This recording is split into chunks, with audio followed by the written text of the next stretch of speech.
네, 레위기 8장이죠. 레위기 8장 22절에서 이 36절까지 말씀인데요. 화면에 보이시죠, 말씀? 좀 작을지 모르겠는데, 자, 제가 한 절 읽고 여러분이 한 절 읽고 이렇게 읽겠습니다. 또 다른 순양 곧 위임식의 순양을 드릴세 아론과 그의 아들들이 그 순양의 머리에 안수하매 모세가 잡고 그 피를 가져다가 아론의 오른쪽 깃대와 그의 오른쪽 엄지손가락과 그의 오른쪽 엄지발가락에 바르고 아론의 아들들을 데려다가 모세가 그 오른쪽 깃뿌리와 그들의 손의 오른쪽 엄지손가락과 그들의 발의 오른쪽 엄지발가락에 그 피를 바르고 또 모세가 그 피를 제단 사방에 뿌리고 그가 또 그 기름과 기름진 뿌리와 땅에 덮인 모든 기름과 단꺼풀과 kum팍과 그 기름과 오른쪽 깃다리를 떼어내고 여호와 무교병 광주리에서 무교병 1개와 기름 섞은 떡 1개와 전병 1개를 가져다가 그 기름 위에와 오른쪽 뒷다리 위에 놓아 그 전물을 아론의 손과 그의 아들들의 손에 두어 앞에 흔들어 요제를 삼게 하고 모세가 그것을 그들의 손에서 가져다가 제단 위에 있는 번제물 위에 불사르니 이는 향기로운 냄새를 위하여 드리는 위임식 제사로 여호와께 드리는 화제라. 모세가 그 가슴을 가져다가 여호와 앞에 흔들어 요제를 삼았으니 이는 위임식에서 삼양 모세의 몫이라 여호와께서 모세에게 명령하신 바 같더라. 모세가 관유와 제단 위에 피를 가져다가 아론과 그의 옷과 그의 아들들과 그의 아들들의 옷에 뿌려서 아론과 그의 옷과 그의 아들들과 그의 아들들의 옷을 거룩하게 하고 모세가 아론과 아들들에게 이르되 내게 이미 명령하시기를 아론과 그의 아들들은 먹으라 하셨은즉 너희는 회막문에서 고기를 삶아 위임식 강주리 안에 떡과 아울러 그곳에서 먹고 고기와 떡의 나머지는 불사를 것이며 위임식은 이래 동안 행하나니 위임식이 끝나는 날까지 이래 동안은 회막문에 나가지 말라. 오늘 행한 것은 여호와께서 너희를 위하여 속죄하게 하시려고 명령하신 것이니 너희는 7주야를 회막문에 머물면서 여호와께서 지키라고 하신 것을 지키라. 그하면 사망을 면하리라. 내가 이같이 명령을 받았느니라. 같이 읽겠습니다. 아론과 그의 아들들이 여호와께서 모세를 통하여 명령하신 모든 일을 행하니라. 아멘. 오늘 말씀은 제사장 위임식에 대해서 이제 말씀하고 있는 거예요. 오늘 여러분이 보면 번제, 속죄, 소제, 화목제, 속죄제, 속건제, 제사에 대해서 지금 나누고 있었잖아요. 그래서 7장까지는 그런 제사를 어떻게 하는지 제사 방법이라든지 또 제사의 제물에 대해서 구체적으로 설명을 해주고 나서 8장부터 10장까지는 제사장의 위임식 또 그 제사장 위임식이라고 하는 건 뭐냐면 제사장을 세우는 거죠. 제사장을 세우고 또 처음으로 제사를 드리고 또 그 제사를 잘못 드렸던 그런 것들을 8장부터 10장까지 이렇게 쭉 기록해 놓고 있는데 레위기 하면 전체적으로 율법만 나온다고 생각을 하는데 그렇지 않고 어떤 사건이 기록되어 있는데 두 가지 사건이 나와요. 레위기에는 이 8장부터 10장까지 나오는 제사에 시작하는 것. 제사를 시작했는데 제사장을 세우고 제사를 시작하는 이야기. 그런데 잘못 들어서 죽은 이야기가 이제 10장에 나오고요. 또 하나의 사건은 24장에 나오는데 하나님의 이름을 회방한 자, 모독한 자.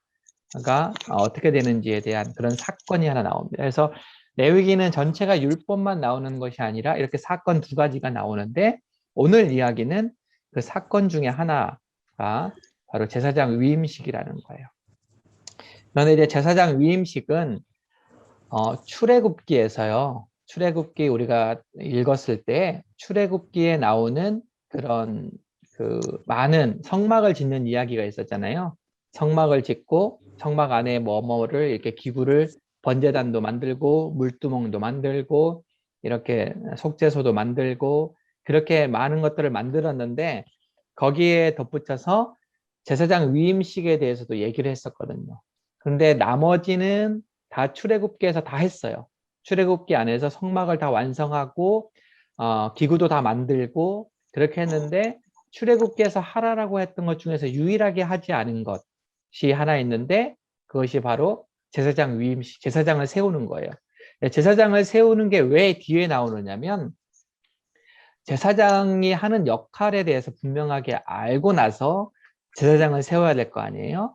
그래서 레위기 1장부터 7장까지 제사에 대해서 구체적으로 설명한 이후에 제사장을 세우는 제사장 위임식을 오늘 거행하고 있는 거죠. 그래서 가장 첫 번째 제사장인 아론과 그의 아들들을 제사장으로 세우는 그런 일들을 합니다. 이 제사장을 세우는 이야기가 우리에게 있어서 오늘 우리에게 있어서 무슨 의미가 있나?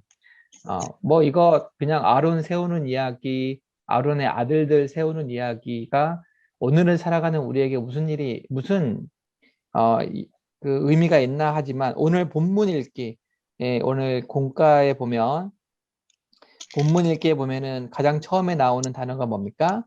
성도는 모두 왕 같은 제사장입니다. 라고 되어 있죠. 보통 이제 사람들이 생각하기에 제사장 하면 이 시대의 목사들이 제사장이 아닌가라고 생각하는 분들도 있는데 목사도 제사장이죠. 그런데 목사는 제사장입니다. 근데 그건 온전한 말이 아니고 목사도 제사장이고 모든 성도는 제사장이에요. 근거가 되는 구절이 베드로전서 2장 9절이죠. 너희는 택하신 족속이요 왕 같은 제사장들이요 라고 되어 있어요. 이 말은 이 베드로는 지금 누구에게 이야기하고 있냐면 베드로가 지금 목사들에게 이야기하고 있는 거 아니에요. 성직자들에게 이야기하고 있는 게 아니라 초대교회 성도들에게 이야기하고 있거든요. 초대교회 성도들을 향해서 너희는 택하신 족속이요 왕 같은 제사장들이요 거룩한 나라요 그의 소유가 된 백성이니 이는 너희를 어두운 데서 불러내어 그의 기이한 일에 참여하게 하기 위해서 너희를 하나님께서 성도로 선택하셨다. 이렇게 말씀해 주고 있거든요. 그러니까 우리는 모두 다 제사장이다. 그러면 우리에게 있어서 대제사장이 계시는데 대제사장은 누구예요? 히브리서에 나오는 것처럼 대제사장은 예수 그리스도시고 우리는 다 일반 제사장들이죠. 우리는 대제사장이 될 수는 없어요. 대제사장은 제사장 중에 대제사장은 예수 그리스도시고 우리는 다 제사장이다. 그러니 지금 오늘 이야기가 제사장이 세워지는 이야기니까 제사장 위임식이니까 그럼 제사장을 세워질 때에 어떠한 것들을 했는가? 그거는 오늘을 살아가는 우리 제사장들에게 우리 성도들에게 어떤 의미가 있는가로 우리가 볼 수 있다라는 거죠. 여기까지 이해되셨죠? 네. 어려운 거 없으시죠? 어려운 거 있으시면 얘기하시고. 자, 관찰과 묵상이에요. 오늘 말씀을 관찰해 보면 모세는 하나님이 명령하신 대로 제사장의 위임식을 거행합니다. 이미 앞에서 출애굽기 29장에서 제사장 위임식을 해라라고 했는데 그게 이루어지지 않았고 레위기에 와서 이제 말씀대로 거행을 하는데 첫 번째 모세가 위임식의 순양을 잡아서 그 피로 아론과 아들들에게 한 일은 무엇입니까? 23절, 24절에 무슨 일을 했어요? 재물에 피를 바르는 거. 네, 피를 가져다가 어떻게 했습니까? 아론의 오른쪽 깃불이 엄지손가락. 네, 깃불이 오른 엄지손가락, 엄지발가락에 피를 발랐다라고 하죠. 여러분이 한번 해보세요. 여러분 손에 피가 있다고 생각하고 오른쪽 귓볼, 또 오른쪽 엄지손가락, 오른쪽 엄지발가락. 이게 뭘 의미하냐면 제물에 피를 바르는 거죠. 전체를 다 바르지 않고 상징적으로 머리에서 끝에, 귀끝, 그리고 손에서 끝, 엄지손가락 끝, 그리고 가장 밑에 발에서 끝, 엄지발가락. 머리, 상체, 하체 가장 끝부분에 피를 발랐다라는 것은 상징적으로 온 몸에 피를 발랐다라고 볼 수 있는 거고, 그러니까 이제 뭐 다른 걸도 여기 또 설명한 걸로 보면은 듣는 것, 또 행하는 것, 손으로 행하죠. 또 움직이는 것, 걷는 것, 이런 것들에 피를 바르면서 거룩하게 만드는 거죠. 성결하게 만드는 겁니다. 그러니까 제사장으로 임명을 받는다라는 것은 머리, 생각, 또 듣는 거, 귀, 또 움직이는 거, 또 손, 행하는 것에 거룩하게 구별되어야 되는 사람들이다. 즉 예수 그리스도를 믿음으로 말미암아 성도가 된 사람들은 이런 생각하는 것, 듣는 것, 손으로 행하는 것, 발로 걷는 것, 이런 것들에 있어서 구별되는 사람들이다라는 것을 지금 상징적으로 보여주고 있는 겁니다. 모든 성도가 제사장으로서 그렇게 구별된 존재들이다. 성도라고 하는 말 자체가 구별되었다라는 말이잖아요. 우리는 세상 사람들과는 똑같은 사람들이 아니라 구별된 사람들이다라는 거. 그런데 구체적으로 뭐가 구별되었는가? 우리의 생각하는 것, 우리가 듣는 것, 우리가 말하고, 우리가 행동하는 것, 우리가 또 걸어가는 그 장소들, 우리는 어디로 발걸음을 향하는가? 거룩한 그런 그렇게 구별되어 죄악이 가득한 곳으로 우리는 걸어가지 않잖아요. 그러니까 그렇게 구별되는 그런 것들을 이런 상징적으로 피를 바르는 것으로 보여주고 있다라는 겁니다. 두 번째 질문에 위임식에 순양을 드린 후에 모세가 아론과 아들들에게 한 일은 무엇입니까? 30절에 보니까요. 피를 뿌려 거룩하게 하고. 네. 그것도 관유와 제단 위에 피를 가져다가 관유라고 하는 것은 기름이죠. 기름과 피를 가져다가 아론과 그의 옷과 그의 아들들과 그의 아들들의 옷에 뿌려서 거룩하게 했다라고 되어 있죠. 그러니까 관유라고 하는 것은 출애굽기에서 만들라라고 명령했던 건데 왜 만드는가? 관유를 바르는 것도 거룩하게 구별하기 위해서, 그리고 피를 뿌리면서 피를 뿌린다라는 것은 죄를 씻어낸다라는 의미를 가지고 있죠. 그러니까 제사장으로서 죄를 깨끗하게 하는 그런 것들을 지금 행하고 있다라는 거예요. 그러니까 제사장으로 세움 받을 때 가장 먼저 하는 것은 죄를 깨끗하게 씻는 거죠. 제사장의 역할이 뭐예요?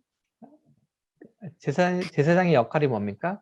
너희는 거룩한 나라요, 왕 같은 제사장이다 라고 하실 때 그 제사장이라고 하는 의미는 무슨 의미입니까? 일단 제사를 드리는 사람이라는 거죠.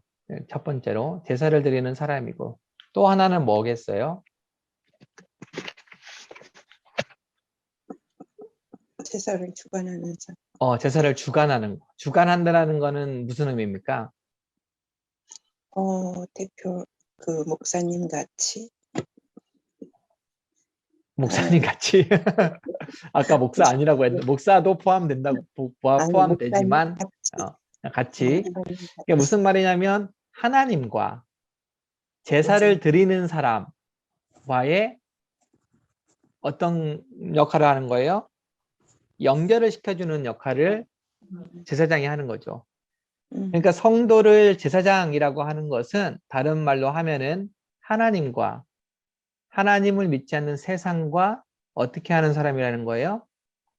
연결하는 사람이라는 거예요. 그러니까 이스라엘 백성을 하나님이 제사장 나라로 삼으시는 이유는 이스라엘 백성들만 너희들 믿음의 사람으로 너희들 잘 살아라 이렇게 하시기 위해서 이스라엘 백성들을 선택하신 게 아니고 너희 민족으로 말미암아 어떻게 하라고요?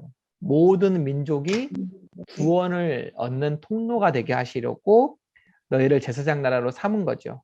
그러니까 이 시대에도 우리를 거룩한 나라 하나님의 백성으로 제사장 나라로 우리를 삼은 것은 제사장들로 우리를 삼은 것은 그냥 우리만 열심히 잘 믿고 제사 잘 드리고 이렇게 하라는 이유가 아니라 내가 하나님과 또 하나님을 믿지 않는 가정이라든지 가족이라든지 어떤 이웃이라든지 세상과의 가운데서 연결해주는 그런 역할을 제사장이 한다라는 거예요.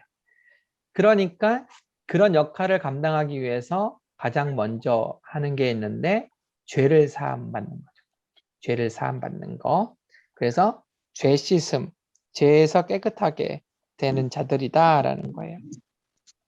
그래서 성도라고 하는 사람들, 그리스도인들이라고 하는 사람들은 하나님의 사명을 감당하기 위해서는 먼저 하나님과 가장 가까워지는 우리와 하나님 사이를 가로막고 있는 죄를 해결해 주는 거. 뭐로요? 피로.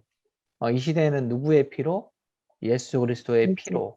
우리가 예수 그리스도의 보혈의 피로 우리가 하나님과 가까워졌다는 거죠. 우리를 가로막고 있는 하나님과 우리 사이를 가로막고 있는 그런 휘장이 사라지는 것처럼 그렇게 하나님과 가까워진 자들이 바로 우리 제사장들이다. 그러니 자연스럽게 이웃을 향해 나아갈 수 있는 그런 것이 될 수 있다라는 거죠.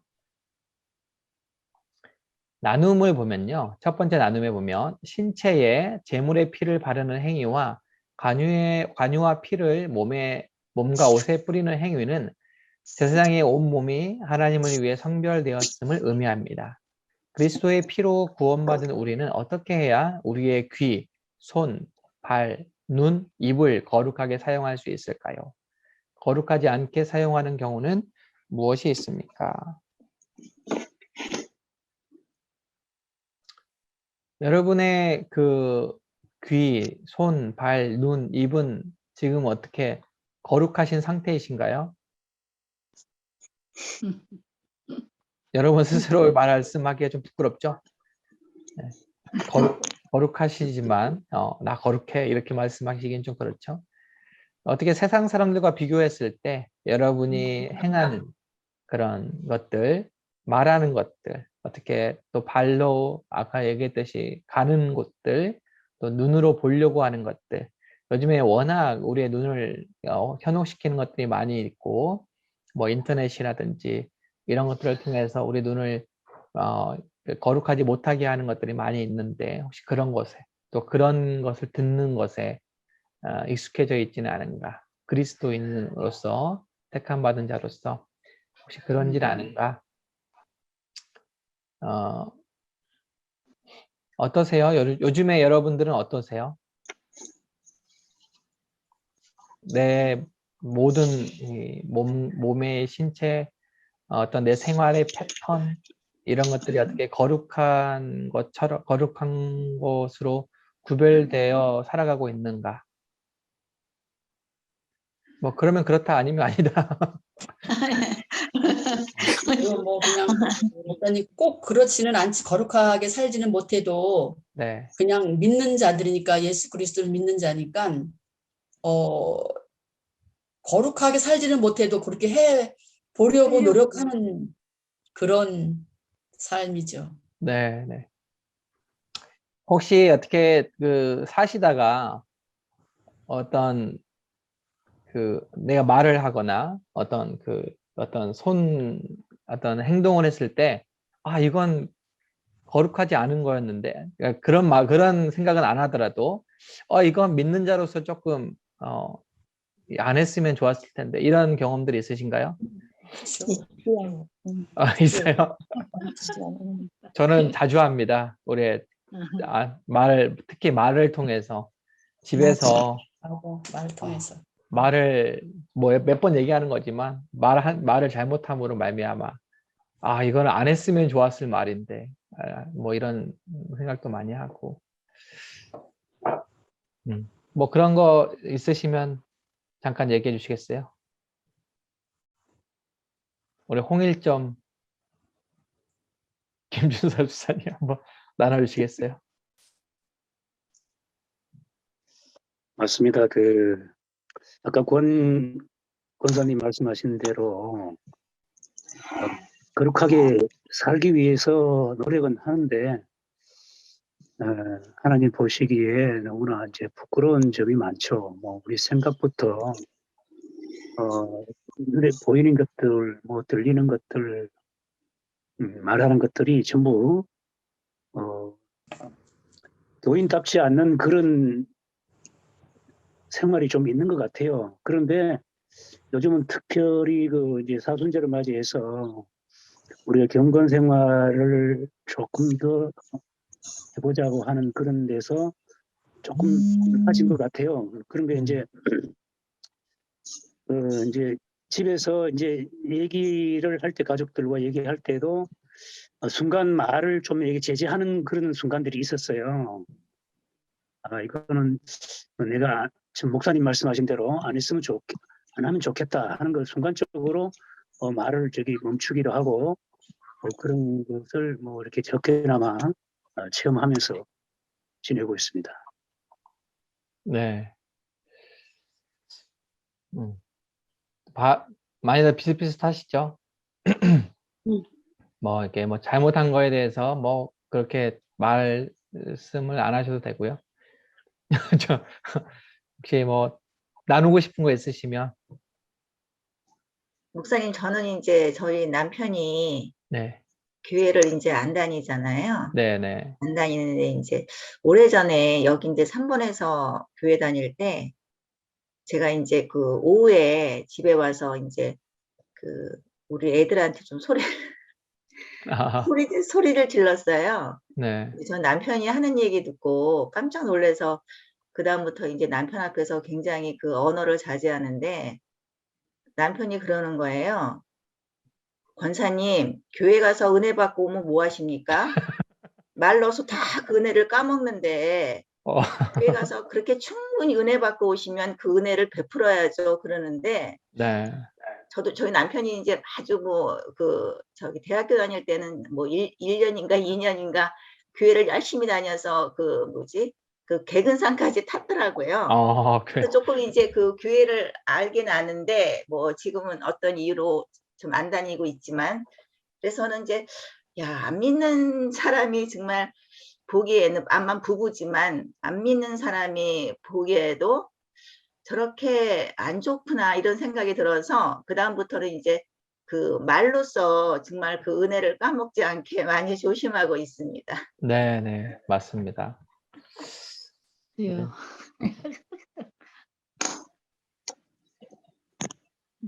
다들 공감하시죠? 저도 한번 이렇게 저번에 한번 제가 얘기했는지 모르겠는데 그 설날 때 수환이한테 할아버지 할머니한테 가서 수환아 세배해야지 세뱃돈 받지 그런 말을 했어요. 그랬더니 제 아내가 오빠는 설교할 때 그렇게 얘기 안 하면서 설교할 때 그렇게 얘기 안 하면서 왜 그 돈 때문에 세배하라 그러고 그러냐고. 그래서 내가 순간 그래서 제 아내가 늘 항상 얘기하는 게 그거예요. 설교하는 대로 그러니까 제가 설교하는 게 설교가 이게 그냥 제가 거짓말을 하거나 제가 하지 못하는 걸 설교하면 안 되잖아요. 그러니까 그거를 옆에서 제일 컨트롤을 잘 해주는 사람이 제 아내예요. 그러니까 설교를 하는 대로 살면 좋겠다. 그러니까 제가 이제 가끔 뭐 밑에 교육자들한테도 얘기를 하고 그랬었는데 예전에 뭐 가끔 이제 교육자라고 해서 뭐 늘 화평한 건 아니잖아요. 조금 감정에 어떤 골이 생기기도 하고 그러면 야, 우리는 날마다 사랑하자 그러고 이웃 사랑하자 그러고 용서하자 그러는데 우리는 그러면 안 되겠, 뭐 그러는 경우에 우리 설교하는 대로 살자. 이렇게 얘기한 그 경우도 있는데 그러니까 이제 특별히 이제 저는 이제 말씀을 설교하는 사람이기 때문에 더 그러게 좀 가까이 할 수도 있고 우리 구역장님들도 이제 권찰님들도 말씀을 또 구역원들에게 대언을 하셔야 되니까 또 나누셔야 되니까 이런 것들 통해서 한번 내 삶을 좀 점검해 보고 또 말씀에서 좀 점검해 보고 하면 좋겠다라는 생각이 듭니다. 뭐 또 얘기하고 싶으신 분 있으세요? 저는 오늘 아침에 네. 새벽 예배를 마치고 기도를 그렇게 하고 왔어요. 아들하고 짜증내지 말고 잘 출근시키자. 그러고 왔는데 정말 일찍 일어나서 다 준비하고 있는 거예요. 그래서 제가 엄척을 하고 하나님 감사합니다. 그리고 이제 새벽 예배 저희 같이 이제 아들이랑 예배 드리고 또 그 20분 성경 읽기 듣고 식사하고 그러고 나가는데 오늘 너무너무 고맙고 감사한 날이었어요. 네. 아주 기도가 완전히 응답받은 기쁨? 네. 너무 좋았어요. 네. 감사합니다. 네. 그런 날도 있어요. 그런 날도 있어요. 매일이 그런 날 되길 바랍니다. 네. 매일 그런 날도 있는 게 아니라 그런 날이 자주 있으면 좋겠네요. 네, 자주 있긴 한데 네. 그러지 못할 때 너무 마음 아파서. 네, 맞아요. 그래요. 자, 넘어가도록 하겠습니다. 관찰과 묵상 두 번째.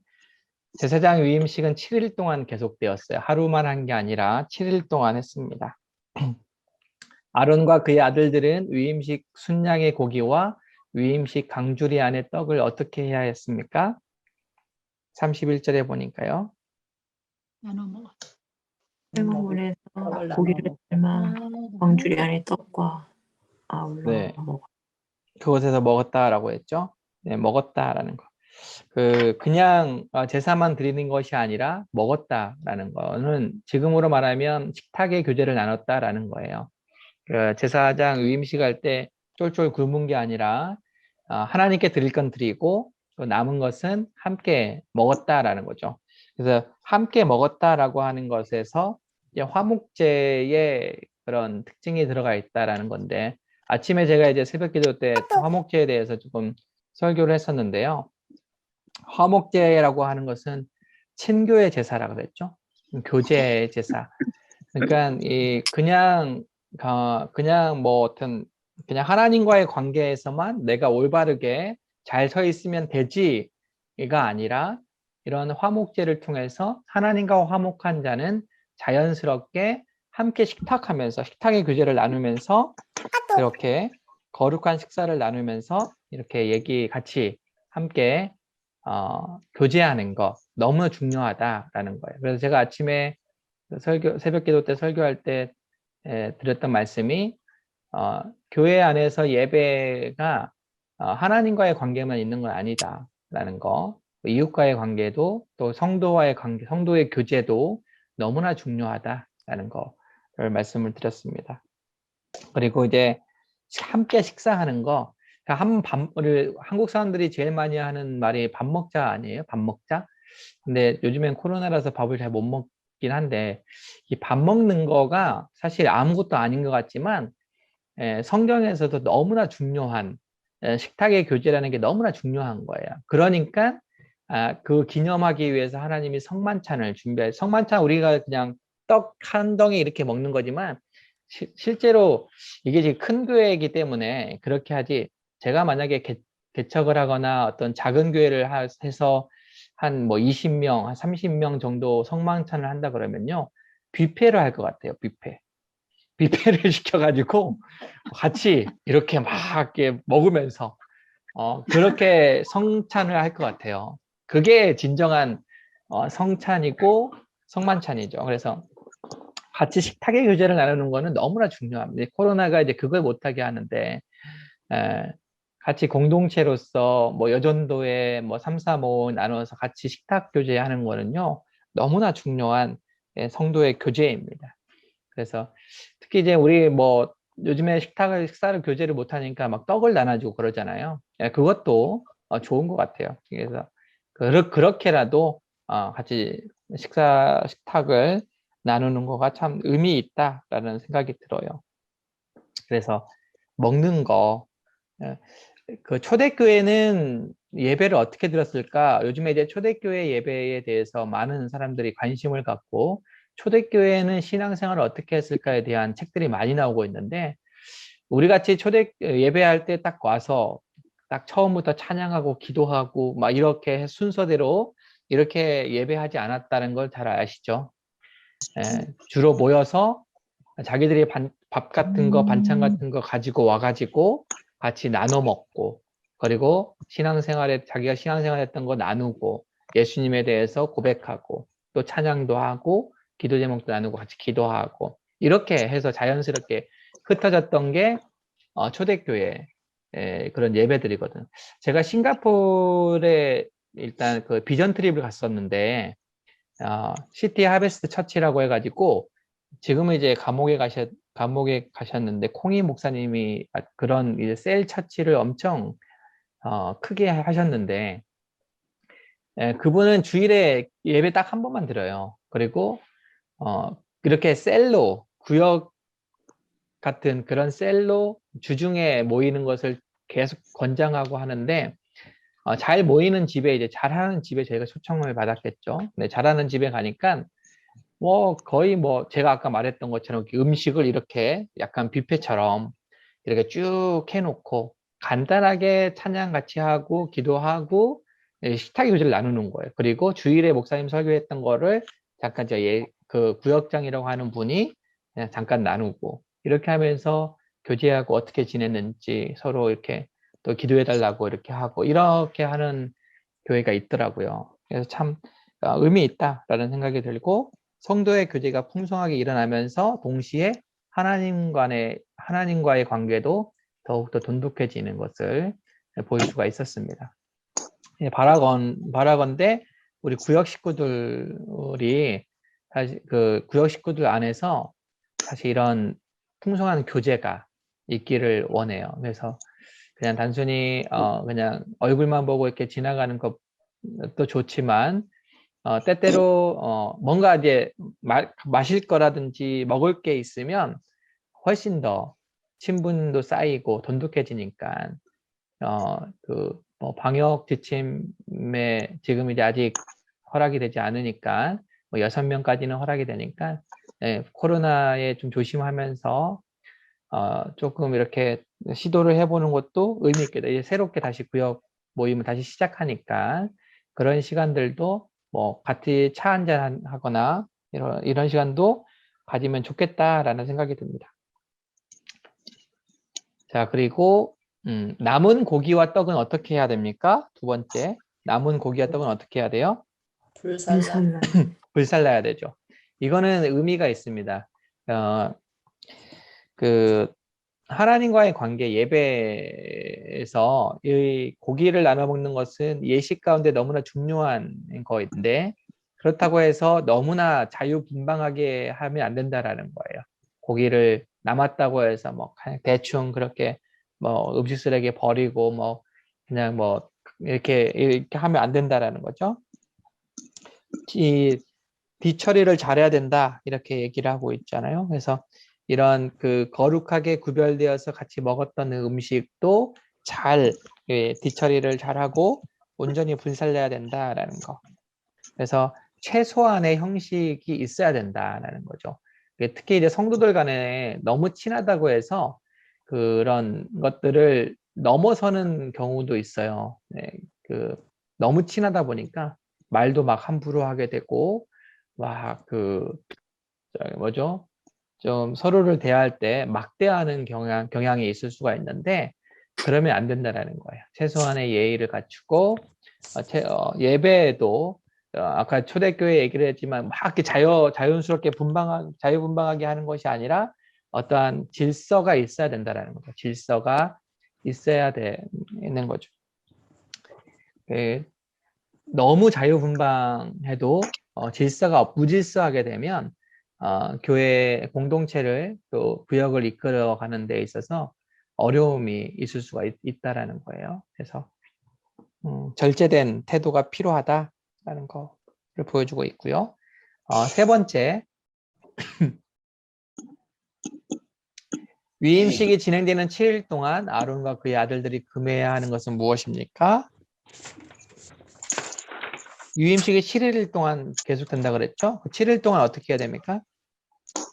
1일 동안 회문문에 나가시는 네, 문 밖에 나가면 안 되고요. 구별된 상태를 유지해야 된다는 거죠. 7일 동안 하나님이 정해놓으신 그 기간 동안에 그 구별된 그 상태를 유지해야 된다라는 겁니다.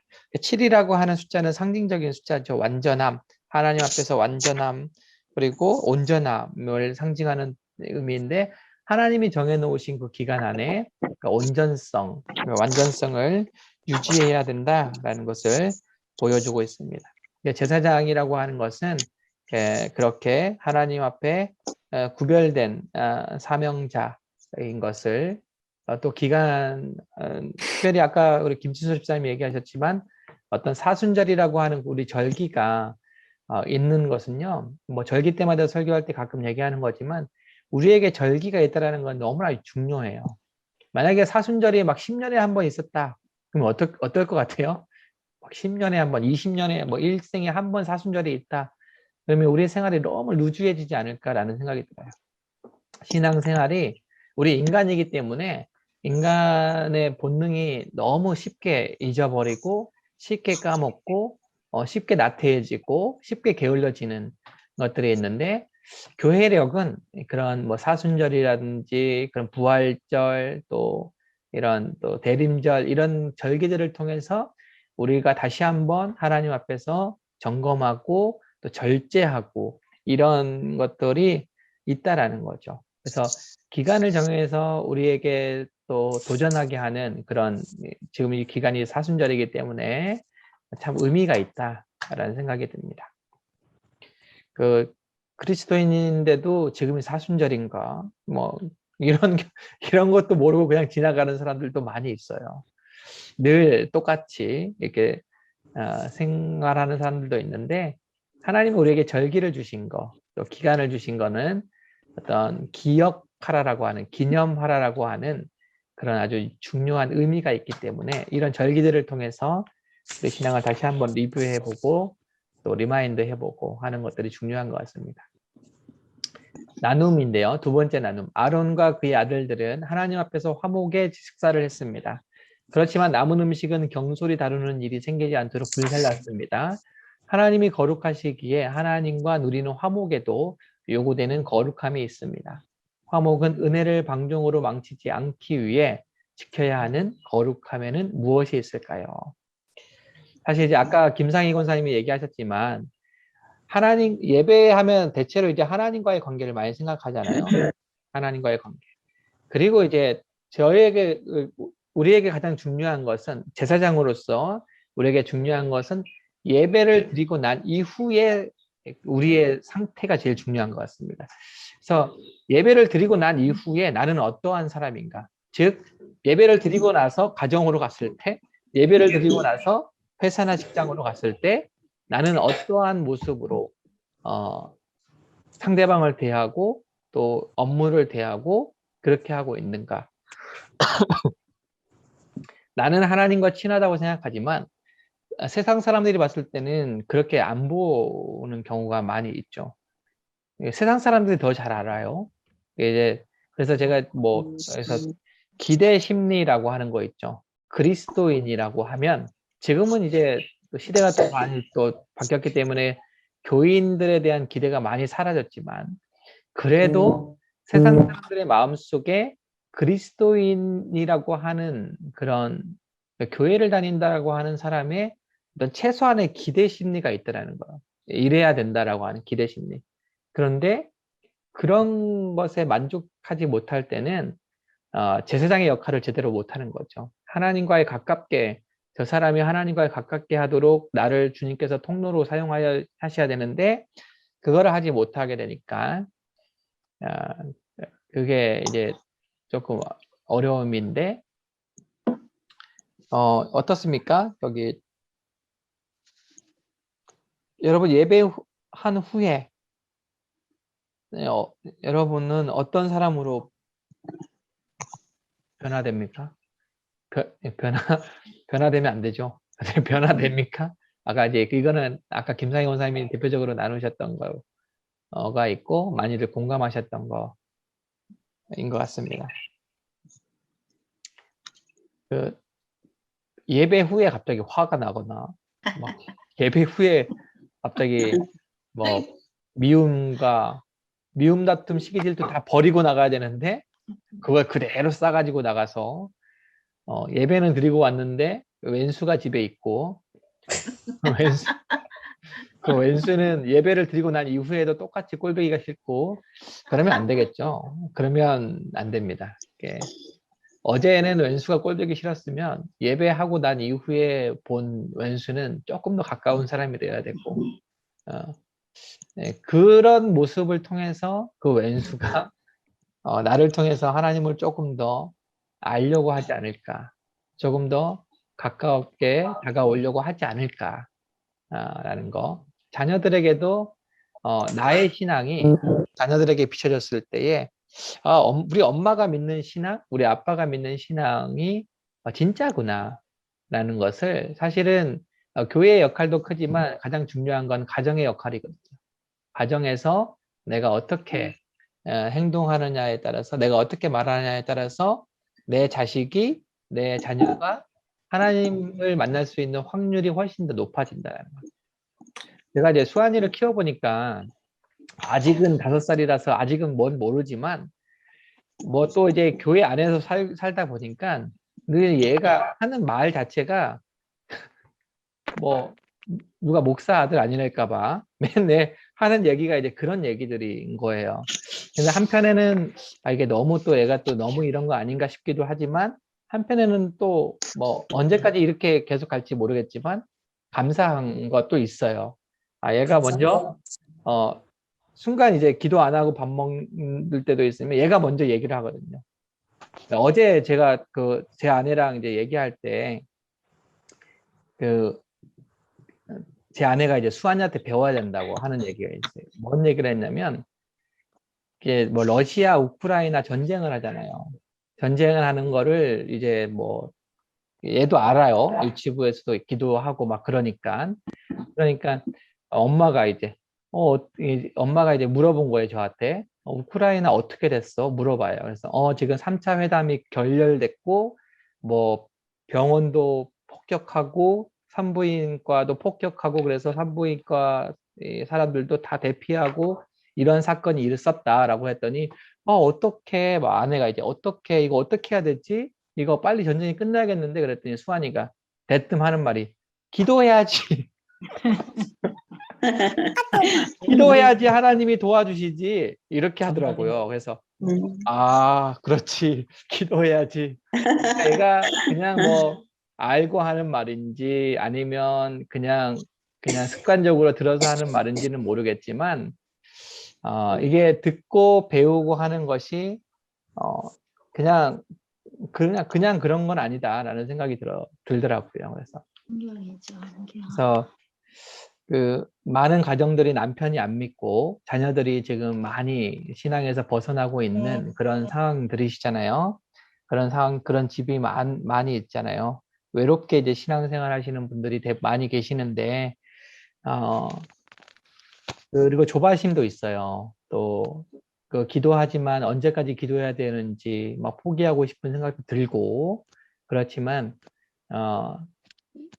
그냥 이렇게 하나님 앞에서 예배하는 그런 마음들을 그대로 또 남편도 또 자녀들도 주님 대하듯 이렇게 겸손하게 대하다 보면 그리고 계속해서 기도하다 보면 하나님이 언젠가는 그 마음을 알아주시지 않을까. 대표적인 이제 살아있는 간증이 권영채 원사님이시잖아요. 아멘.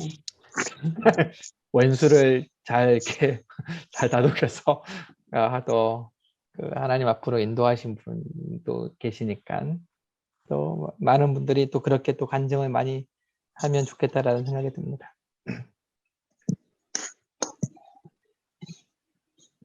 자, 세 번째 나눔이요. 제사장은 7일간 정해진 음식을 먹고 정해진 장소에 머무는 절제 예식을 통해서 하나님 앞에서 철저하게 자신을 구별했습니다. 거룩하기 위해서 절제된 삶의 모습이 있어야 됩니다. 좀 더 절제하는 삶을 위해서 내가 노력해야 되는 부분은 무엇입니까? 아까 얘기했듯이 지금 이제 사순절의 기간인데, 사순절의 기간 하면 이제 사실 제일 가장 많이 하는 게 절제라는 거잖아요. 여러분, 뭐 이번 사순절 기간 동안에 절제해야겠다라고 하는 것들이 있으신가요? 내 삶에서 좀 절제해야겠다. 조금 이것 절제하고 하나님 앞에 좀 더 집중해야겠다라고 하는 것들이 있을까요?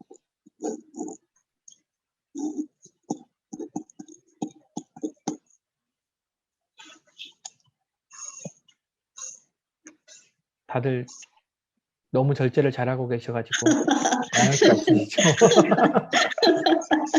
지금 한번 생각해 보시죠.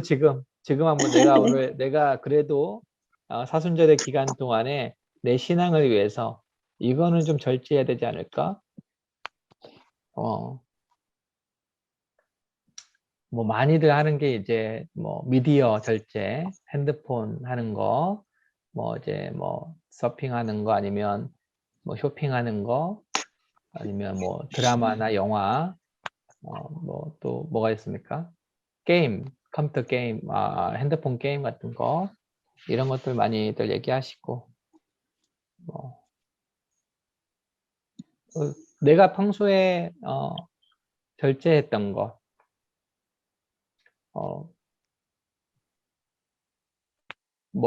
몇 번 얘기한 거지만 기도할 때에 하나님이 아닌 다른 것이 내 기도를 방해한다면 그것이 우상이라고 그랬죠. 내가 게임을 하는데 그 게임이 내 기도 가운데 들어와서 기도할 때 아까 그 게임 때 이렇게 했어야 되는데 하고 내 기도를 방해한다면 그것은 우상이 될 수 있다. 저는 그런 생각이 들면 과감하게 제가 유일하게 하는 게 장기라 그랬죠. 장기 요즘에 근데 장기가 재미가 없어졌어요. 하나님의 은혜로 재미가 없어졌습니다. 그래서 할 줄 아는 게임이라고는 없습니다. 없는데 나중에 수환이가 좀 크면 같이 장기를 두던가 해야지. 할 줄 아는 게임이 없는데 어쨌든 그런 것들이 있다면 그런 것들이 유튜브 요즘에 유튜브가 많이 우상화되어 가고 있죠. 유튜브 없이 여러분 유튜브 없이 어떻게 사셨어요? 그동안 여러분 핸드폰 없이 어떻게 사셨어요? 이게 어느 순간 우리의 삶을 너무나 중요하게 좌지우지하는 것들이 돼버렸는데 그게 생활의 편리함을 넘어서 우상이 되어가고 있지는 않은가 한번 생각해 보시고 절제할 수 있는 부분이 있다면 결단해보는 그런 시간 되면 좋겠습니다. 뭐 특별히 나누고 싶으신 분 있으신가요? 나 이거 절제해야겠다 라고 하는 거. 제가 말씀드릴게요. 네. 저는 절제를 해야겠다는 게 말을 절제할 것 같아요. 제일 중요한 것 같아요. 말. 아멘. 특히 마음에 안 드는 사람한테. 이번에 우리 아들네 식구가 세 식구가 다 저희 집에 와서 한 며칠을 막 북색을 떨었는데 마음에 안 드는 사람들이 있거든요. 그래서 그때는 그냥 마음에 안 드니까 말 안 하는 게 제일 좋은 것 같아요. 그러면 말 안 하니까 내가 속이 아파. 속이 상해갖고 내가 속이 아파요. 그래서 말 안 하고 참는 게 잘한 것 같아요.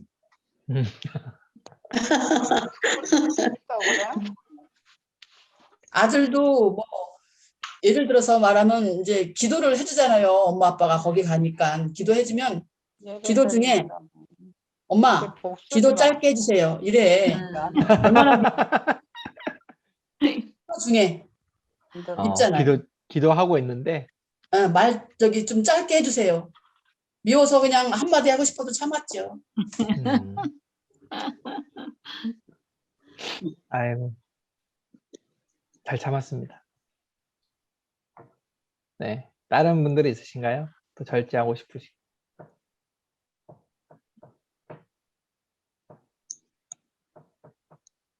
가장 절제할 게 말인 것 같아요, 정말. 어느 누구한테나.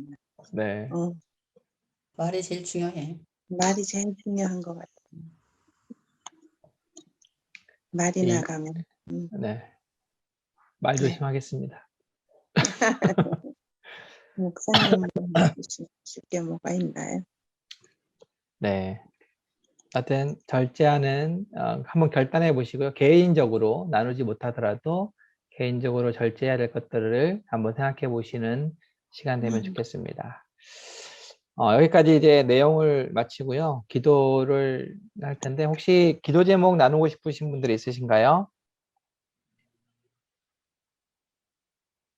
제가 이제 구역에서 조금 이제 나누고 싶은 거는요. 우리 구역 식구들 중에서 이제 아프시고 하신 분들이 많이 계시고 병원에 계신 분도 많이 있는데 김강호 권사님은 오늘 못 나오셨는데 그 병원에 입원해 계시는데 저번에 손목 다치셔가지고 핀을 이렇게 박았었는데 그 핀 제거하는 수술을 하셔서 어, 입원 중에 계시고요. 아마 내일이나 다음 주 정도에 퇴원하실 것 같고 양인영 권사님은 오늘 퇴원하시는 걸로 알고 있어요.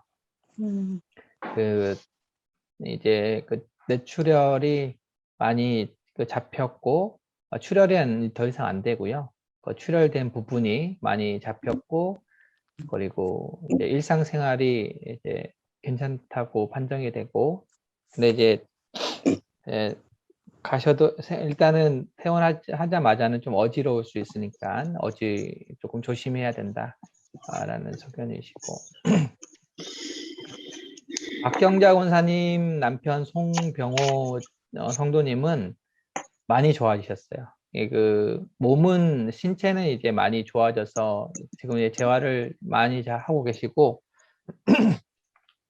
하지만 이제 그 기억력이 100% 돌아오지는 않으셨는데 그래도 많이 돌아왔다고 그러시네요. 그래서 아마 조만간 퇴원하실 것 같다고 그러시더라고요. 퇴원하시는데 그동안에는 박경자 원사님도 병원 생활을 계속 안에서 하셨고 또 코로나가 걸려서 아예 병실 밖을 20일 동안 못 나가셨대요. 그러니까 엄청 힘드셨죠. 그래서 그런 시간을 보내셨는데 지금은 이제 조금 이제 뭐 택배도 받으러 가고 뭐 이런 생활을 하시는데 어떤 남편분도 추락사가 아니고 추락상 때문에 기억력도 많이 사라지고 몸도 여기저기 많이 골절이 됐었는데 지금 이제 많이 회복됐고 기억력도 많이 돌아왔다고 하십니다. 그래서 기도해 주셔서 감사하다 그러고 김진복 권사님도 많이 좋아지셨고 오랫동안 병원에 입원하셨다가 퇴원하시고 이제 입맛이 많이 없으셨는데 최근에 입맛이 돌아와서 식사를 좀 잘 하고 있는 편이시다고 하고 있습니다. 또 나누고 싶으신 분도 있으신가요? 목사님, 그리고요. 목사님, 최신신 집사 남편, 네, 최세순 집사님 남편분은 어제 외래를 했는데 안 좋으신 것 같아요. 많이 좀 안 많이 퍼졌다는 것 같은데요. 네, 그래서 사실 이제 암 때문에 교회를 처음 작년에 나오기 시작하신 분인데 다시 퍼진 것 때문에 많이 상심이 크시고 지금 이제 방사선이랑 여러 가지 치료를 받고 있는데 뭐 조금 많이 어려운 상황인 것 같아요. 그래서 기도가 좀 많이 필요합니다. 김준식인가요? 성함이? 준석. 준석? 네, 저기 목사님, 네네, 우리 박덕임 네네네네. 두 부부가 코로나에 걸렸는데요. 그래요? 이제 박덕임 씨는 그냥 집에서 웬만히 치료가 되는데 남편은 엄청 힘들었대요. 우리 네. 앞에 막 119 차가 하루 종일 와서 있더라고요. 근데 어느 집인지 찾아갈 수도 없고 어쩐가 했는데 알고 보니까 갈 병실이 없어가지고 사람들이 와서 이제 교대를 했대요. 음, 그랬는데 지금 어디로 갔냐면 양주 양주의 어느 병원으로 이송을 했는데 거기서 또 쓰러지기도 하고 그랬다고 많이 힘든가 봐요. 그래서 박덕임 씨 허리도 아직 그런데 내가 왜 지난해 올해 내가 왜 이러는지 모르겠다고 막 엄청 힘들어해요. 그래서 네네.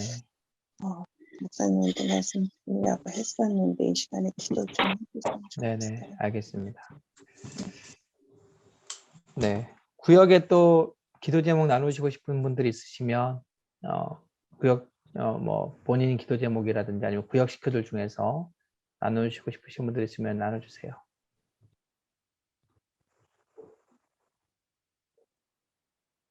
네, 없으신 걸로. 네, 어르신들은 이제 저희 교구의 어르신들은 요양병원에 계신 분들이 한 3분 정도 계시고, 이정희 권사님, 또 김현자 집사님, 또 한점순 권사님, 이런 분들은 이제 요양원에 계시고요. 한점순 권사님은 이제 연락이 안 되시는 것 같아요. 연락이 그 앞에 집을 이제 없애고 요양병원에 들어가셨는데 연락이 잘 안 되네요. 안 받으시고. 그 나머지 분들은 대체로 계시는 것 같고요. 제 주변에 이제 그 확진된 분들이 우리 교구 안에서도 많이 계셨는데 위급하신 분들은 지금 이제 박덕임 선생님 말고는 그렇게 없으신 것 같고 많이 회복되신 것 같고 일상을 회복되신 것 같고 아직도 계속해서 걸리고 있기 때문에 또 이런 또 조심들 하시면 좋을 것 같고요. 네. 이런 그 교군의 이렇게 기도 제목들 같이 우리 같은 교구이기 때문에 좀 기억해 두셨다가 같이 기도해 주시면 좋을 것 같고요.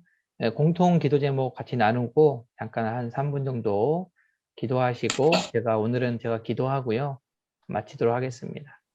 다음 모임 때에는 순서대로 그 사랑 1-1 구역장님부터 유영재 권사님부터 기도를 좀 부탁드리겠습니다. 네. 네, 오늘 기도 제목입니다. 말씀을 기억하며 거룩함과 성결함으로 제사장의 사명을 감당하게 하소서. 공동체 거룩함으로 하나 되어 온전히 헌신하는 믿음의 공동체가 되게 하소서. 또 교회를 위해서는 새로운 마음으로 주님 안에서 소통하고 나누는 구역들이 되게 하소서.